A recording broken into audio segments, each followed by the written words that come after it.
Vision 2030, madini ni maisha na utajiri.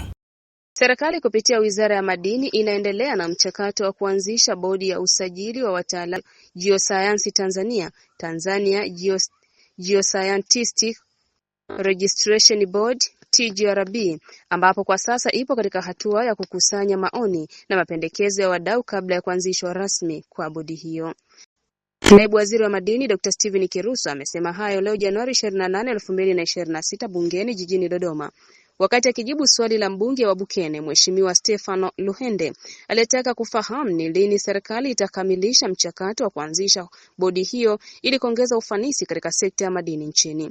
Dr. Kiruso ameeleza kuwa baadhi ya taratibu tayari zimekwisha tekelezwa ikiwemo uandaaji wa rasimu ya waraka wa mapendekezo ya Baraza la Mawaziri kuhusu kuanzishwa kwa bodi ya usajili wa wataalamu wa Geosayansi Tanzania.